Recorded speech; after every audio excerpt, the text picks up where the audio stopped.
The chance to capture that moment at the Indianapolis Motor Speedway only comes once a year for NASCAR drivers, and it's today. And we're so glad you joined us for our live coverage of the 17th Brickyard 400.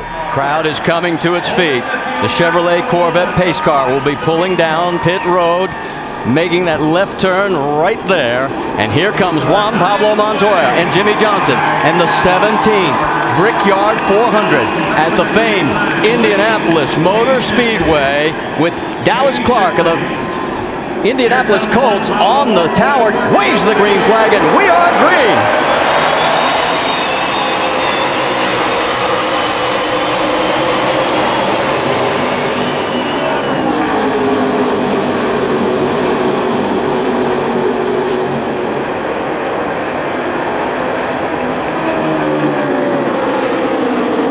Saw Jeff Gordon get a little close to the wall in turn 2. Juan Pablo Montoya trouble already down in turn 2. Sam Hornish just turned around. The 18 of Kyle Busch is going around. Hornish still in the middle of the racetrack. Look out, that was close. Looked like Kyle Busch got by without much damage, but you see Hornish has damage, and also looks like Reed Sorensen. Looks like Kyle's one sideways. Yeah, looked like Kyle got sideways and into Hornish. There's 0-0 into Elliott Sadler's 19. Yeah, and then you see Reed, and that's where he gets all his damage. And he kind of KOs the wall, and then Elliott Sadler. Looks like Bobby Labonte got into it. Here we go. We're racing again at Indy.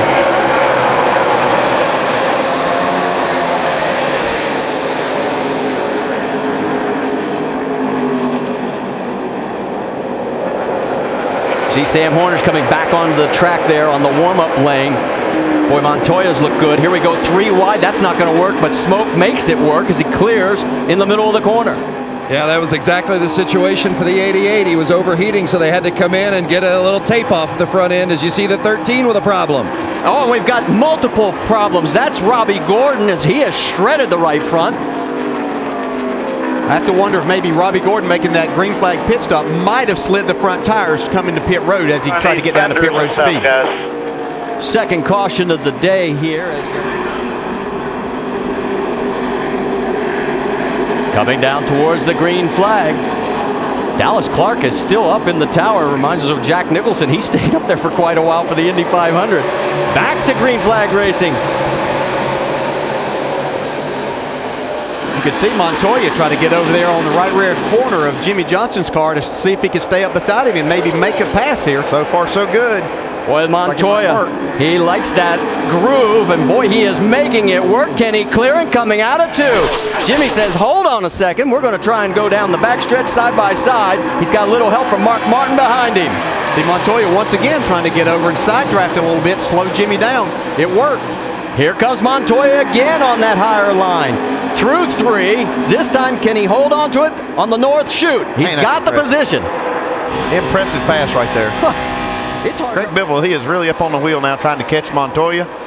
Just pulls out of the slipstream there and passes him on the front straightaway. Looks like Montoya didn't give him a lot of trouble. And let's watch from the onboard. Looking out the back of Montoya. Yeah, watch the run that Greg Biffle gets right here. Off of turn 2, you can see that 42 got a little bit loose. That allowed Biffle to come, make a pretty easy pass. Speed, he had a tire issue, and we may get an idea of what happened because Jimmie Johnson was right alongside, and he came in shortly thereafter. And there's the net result as the left front is down. Question of that, Jimmie Johnson, does he have any damage? Looks okay right now. Yeah, it looks like he hit him with that right rear corner, kind of away from the wheels. Scott Speed not so lucky. He got that tire rub and instantly cut the tire down, so he had to come in. Speed comes back out in 31st position, 1 lap down. Jimmie's running in 21st. You could see some damage on the right rear of that car, and that's a big part of the aero package. Second place, Juan Pablo Montoya is heading towards you, Dave Burns, if he can make sure that Marcus Ambrose doesn't get in the way. And he doesn't want any distractions when he's coming down pit road. You heard him say that he really doesn't do anything different, even after that speeding penalty on pit road last year. Certainly he'll watch that tachometer to make sure he's not over this year. Comes down and calling for no changes right now on the car. It was a little bit loose when he slammed on the brakes, but that was just a condition he can control with his own feet. So they won't make any adjustments. The tires going on are fresh and full of air. And so far, after that first right front was bad, no problems everybody here working lap number 98. Now this puts an interesting twist into this as everybody pits on lap 98. That's, whoa, look out! Just about got tagged. Biffle's in. Let's go take a look. All right, come on, we'll get it. Very close call for the leader right there. He said the water temperature was good. It would have been bad if he'd crushed the radiator right there. Here comes the race leader, and it is Juan Pablo Montoya with Greg Biffle right behind. And the reason for that, guys, as we're looking at the clocks, it looks like pit stops. Well, the pit stops are very comparable right there, just looking at them, 13.2 to 13.5. And looks like maybe that hiccup Biffle had getting into his pit stop from Keselowski cost him some time. Well, he had a 0.7 of a second lead before the pit stop, and right now he trails by just 0.3 of a second. And you can see how close that is on the racetrack as they make their way through turn number 3. Yeah, these two guys have separated themselves by about 6 seconds over Jamie McMurray. You want to talk about moments that are the difference makers? Here it is. Well, Right got there. a little bit of contact right there, but it didn't look like it cost him a lot of time.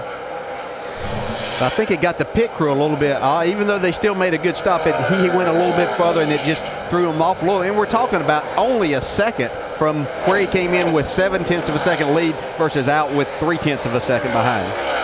Pace car is off, and we're back to green flag racing here at the Brickyard.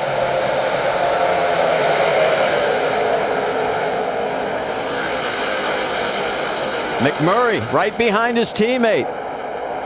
And we got some beating and banging there too. Kevin Harvick kind of spun the tires on the start of that. Hit Kyle Busch a little contact. Looks like they've sorted it out.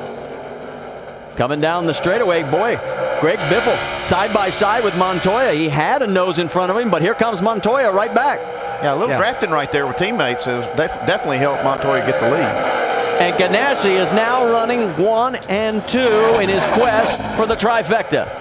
It sure is, and this may be the pass. We have a lot of laps to go and another pit stop, but we saw Jimmy Johnson last year take the lead late from Mark Martin and was able to parlay that into a victory.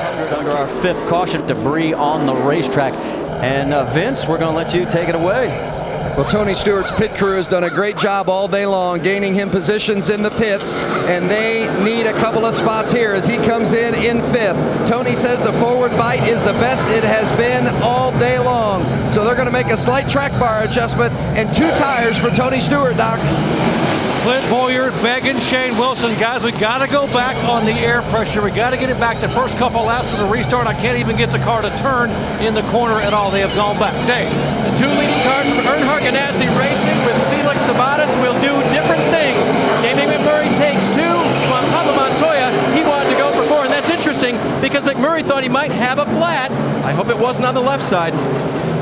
Wow, Montoya takes 4, Biffle takes 4, and look where they come out. 7th, 8th, Boyer, 9th, Busch, 10th. The 2-tire strategy by the first 6 cars. Up front, it's McMurray and Stewart in the front row, then Harvick and Martin, then Kurt Busch and Jeff Burton, and then Montoya and Biffle rounding out your top 8, and we're back to green flag racing, and boy, McMurray jumps and takes a big lead into 1. Yeah, it's like almost like Tony Stewart was asleep at the wheel there on that restart. Great start for McMurray. Kevin Harvick into 2nd. Look at all the action in behind them coming through too. That's Biffle and Montoya side by side. Remember, he's got him right there. And you heard Montoya's crew chief tell him he might have to get a little bit aggressive. I think he's got the right man to do the job. Although right now he's about to get passed by 2 other cars, including Kyle Busch. There goes the 33 of Boyer, and here comes Busch. So Montoya, who has dominated all day, all of a sudden finds himself deep trouble with the laps running down. 17 next time by. Yeah, and here comes Kevin Harvick up for the lead too. Down the front straightaway, there's Harvick as he is closing on the number 1 of Jamie McMurray. Well, the best thing that happened to these guys that took 2 tires were that 6 of them decided to do that, and that separated them, let them get out here in this clean air, maybe be able to decide this among themselves if we don't have another caution. Yeah, they almost buried those guys that took 4 tires in this dirty air, and you can see how much it's worth. Back in 3rd, that was Tony Stewart. Remember, at halfway, he was 13th. Look at further back, Montoya is still trying to get around. Here comes Carl Edwards taking a peek underneath. Kyle Busch has taken a spot away from him. And we saw this very thing when Montoya got back in traffic last year at the end of the race after being dominant. He just couldn't make up any ground then.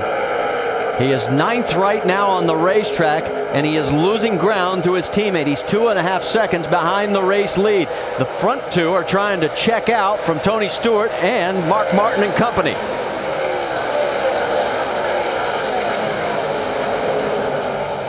Coming into 2, you see Jeff Burton taking a look underneath. He's going to go underneath Mark Martin. Here comes Greg Biffle. Biffle, the 4 tires seem to be working better for him, definitely, than Montoya. Well, he's definitely the fastest car on 4 tires right now. As we watch both ends of the track right here, Harvick taking a peek, but will not try and make the move going into 3. Oh, what a great call this has been for Kevin Harvick. He's been solid all day, but nothing up at the front. Now, this is the closest sniff he has had to the race lead all day long. Man, he is working McMurray over right here. You might have him. Coming down the stretch. Boy, look at this. Kevin Harvick makes it look easy this time as he becomes our 10th. Oh, no, trouble right at the pit end. It's like Montoya and Jr. Yeah, this is just Montoya trying to make something happen there. Probably pretty frustrated that they got themselves in that position. And I'm looking to see when the yellow comes out. The yellow's out right there, so it does look like Harvick, from that angle at least. Yeah, I think Harvick definitely has the lead there. Junior was 15th, Juan was 10th. Let's go on board. Let's see, drove in on the outside, I believe, of Carl Edwards there. And then Junior was just innocent victim of that. You can see here. Stay high, come on, high. Junior had nowhere to go with Marcus Ambrose trying to avoid the 42 car. Pace car pulls off. Field forms up. We gave you the lineup. Watch Kevin Harvick if he has the shift. As they come towards the starter stand, the green flag will fly, and we are back racing again at the Brickyard 400. Oh, McMurray with a really good restart. Can he hang on that outside here? Well, we're going to find out because a lot of guys are going with him. Well, takes the lead off of turn 1. So give Jamie McMurray the lead. There is the 4 tires. Remember, on the 16 of Greg Biffle, he's in 4th right behind Tony Stewart. The top 4 trying to pull away. There is Clint Boyer. He's got Kurt Busch to give him a little push to get around Jeff Burton. Yeah, it looks like Burton's struggling to get up to speed here on this restart. Boyer clears, but Kurt cannot. Now he runs up a little higher, Kyle Busch, and here goes Biffle. Boy, he makes it easy around Tony. I think Tony made it easy for him. He kind of moved over and let him have that spot, knowing he had the 4 tires. That's probably a good move there for Biffle because that was a key pass. Remember, on the previous caution, he was one of the few that did take all 4. Oh, this is not looking good. Hang on. That is Logano right up underneath the 5. You're on board. You see really getting Mark loose there. Mark trying to shut him down. Yeah, he's not going to do it, though. Logano gets underneath Mark. That is for position. Move Logano into the top 10. This is like coming off the corner at Martinsville. Got Kenson. Here comes Casey Kane. He's getting a big push from his teammate. Right behind him is Bill Elton. Whoa, and coming across the bow, that is Matt Kenseth slamming over the door. And boy, Kane had to check up. Meanwhile, there comes Biffle in 3rd. Jamie McMurray, as he makes his way, white flag is out. And this race is going to be official. The final lap, 2.5 miles to go. Boy, what a great feeling. What a great job Jamie McMurray's done today. Ray Abraham sat down there. Ray, I know you're sitting there saying you're the one that picked this guy, and you have all week stuck with him. And Jamie McMurray looks like he's going to make it come true for Chip Ganassi and make you look like a genius too down there, buddy. Down the backstretch for the last time. McMurray looking for his 5th Sprint Cup win in his 278th start. In the North Chute, Chip Ganassi. He knows he's this close to making history. Yeah, he can start smiling now. You see it right there. You can see him come off the corner. Jamie McMurray is going to win Daytona and the Brickyard 400 in the same year. Be a part of it, guy. That is outstanding what you've done for Chip Ganassi Racing, fellas. Steve-O, good job, man.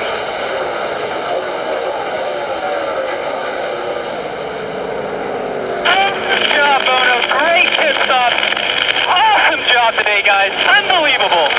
I mean, the Daytona 500, the Indy 500, and the Brickyard 400 all in 1 year. It's incredible. I need oxygen. I don't know. I don't know what to say. Yeah, I mean, honestly, when Juan was leading and I was in second, I'm a big believer in fate. And I thought this is just the way it's meant to be. I thought I won the 500, Dario, the Indy 500, and then Juan's going to win this race. I really thought it was his day, but just shows you never give up and just drive your heart out every lap.